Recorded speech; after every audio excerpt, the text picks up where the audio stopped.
ថ្ងៃនេះខ្ញុំនឹងបង្ហាញបងប្អូនពីរូបមន្តលាយចំណីចម្រុះពិសេសសមជាមួយនឹងផ្អកដើមចេកដែលជួយឲ្យមាន់ធំធាត់លឿនសាច់ណែនហើយនឹងមានសុខភាពល្អចង់ដឹងថាចំណីផ្សំទាំងអស់នោះមានអ្វីខ្លះតោះមកតាមដានជាមួយនឹងខ្ញុំទាំងអស់គ្នាមុននឹងចូលដល់ការលាយចំណីផ្សំទាំងអស់នោះកុំភ្លេចចុច like និងចុច follow ចុច subscribe ឲ្យ channel ឲ្យ page របស់ខ្ញុំម្នាក់មួយផងបាទឥឡូវនេះបងប្អូនឃើញហើយផ្អកដើមចេកយើងបើបងប្អូនបើកមកមានសភាពផ្សិតសហ្នឹងកុំភ័យថាវាខូចអាហ្នឹងគ្រាន់តែបងប្អូនដួសវាចេញមក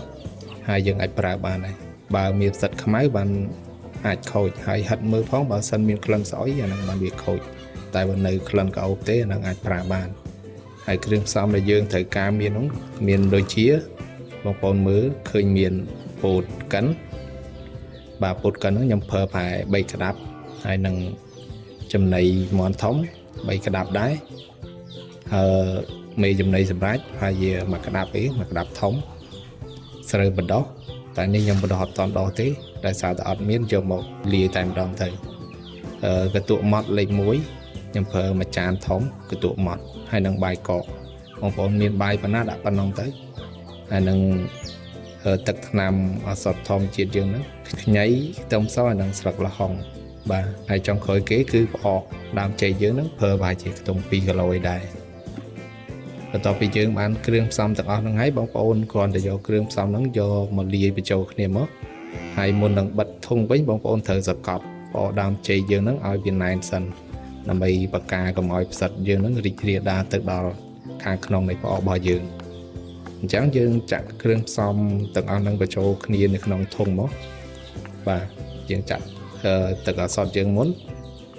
ហើយបងប្អូនអត់ទាន់បានមើលវីដេអូធ្វើទឹកឱសថហ្នឹងទេនៅក្នុងchannel របស់ខ្ញុំឬ page របស់ខ្ញុំមានដែរបាទយើងដាក់កន្ទក់ម៉ត់ចូល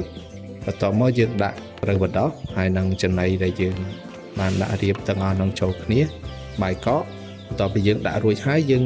លាយល្បាយទាំងអស់នោះចូលគ្នាឲ្យសព្វល្អមកបាទលាយចូលគ្នាសព្វល្អមកយើងបន្ថែមទឹកបន្តិចមកកុំឲ្យវាគោកពេកបើមាន់បងប្អូនស៊ីគោកបងប្អូនដាក់គោកទៅតែមាន់ខ្ញុំនឹងទាវាអត់សូវស៊ីគោកទេខ្ញុំដាក់មកល្មមតែមិនឲ្យរាវពេកហើយក៏មិនគោកពេកដែរបាទយើងច្បល់ចូលគ្នាមកចំពោះអត្ថប្រយោជន៍របស់រូបមន្តលាយចំណីហ្នឹងគឺមានដូចខាងក្រោមទី1ថាមពលហើយនិងប្រូតេអ៊ីនគឺបានមកពីពោតចំណីមាន់ហើយនិងស្រូវបណ្ដោះគឺវាជួយឲ្យមាន់យើងនឹងឡើងសាច់លឿនហើយនឹងធំធាត់បានល្អចំណុចទី2គឺ probiotic ហើយនឹងជាតិសរសៃគឺបានមកពីផ្អកដើមចេកដែលវាជួយសម្រួលដល់ប្រព័ន្ធរំលាយអាហាររបស់មាន់ហើយនឹងការពារជំងឺរាគរូសហើយចំណុចទី3គឺថ្នាំការពារធម្មជាតិគឺបានមកពីទឹកឱសថខ្ញីសឹមសនិងស្លឹកល្ហុងវាជួយសម្លាប់មេរោគហើយនឹងជួយដេញព្រួននៅក្នុងពោះវៀនមាន់បានយ៉ាងល្អបាទបន្ទាប់ពីយើងបានច្បល់ហើយគឺឃើញល្បាយប៉ុណ្ណេះគឺមិនជ្រាយពេកហើយក៏មិនរឹងពេកដែរហើយយើងយកដាក់ឲ្យមាន់ទារបស់យើងមកគឺសង្កេតឃើញថាមាន់ទារបស់ខ្ញុំហ្នឹងគឺវាអត់ធំទេផ្អកដើមចេកហ្នឹងតែបើមាន់ទាបងប្អូនអត់ដែរស៊ីបងប្អូនគួរផ្សំវាម្ដងតិចសិនមិនបបឡើងយើងដាក់ច្រើនទៅវាអាចធំក្លិនចំណែកវាអត់ស៊ីអញ្ចឹងបងប្អូនដាក់សើវាម្ដងតិច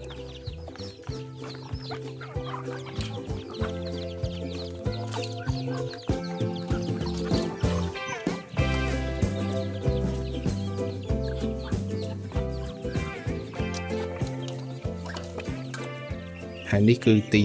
មួយសបកទៀតព្រោះទាវិញស៊ីគ្មានសល់ទេហើយក្លិនវាឈ្ងុយណាបងប្អូនហើយវាជួយពហុពានមាន់យើងបានល្អអាផ្អកដើមចេកហ្នឹងហើយមាន់យើងធំធាត់បានលឿនទៀតមើលទាជាក់ស្ដែងទៅឥឡូវដោះរោមខ្មៅបាទធំលឿនសង្កេតឃើញថាមួយរយៈហ្នឹងយើងឲ្យស៊ីផ្អកដើមចេកផ្អកតកួនហ្នឹងគឺវាធំធាត់លឿនហើយមាន់ទារបស់ខ្ញុំខែភាសាហ្នឹងបងប្អូនឃើញស្រាប់ហើយវានៅដីមែនប៉ុន្តែអត់មានឃើញមាន់ឬក៏ទាចេញរោគសញ្ញាផ្ដាសាយទេដោយសារខ្ញុំប្រើឱសថបាទអរគុណវីដេអូថ្ងៃនេះមានប៉ុណ្ណឹងឯង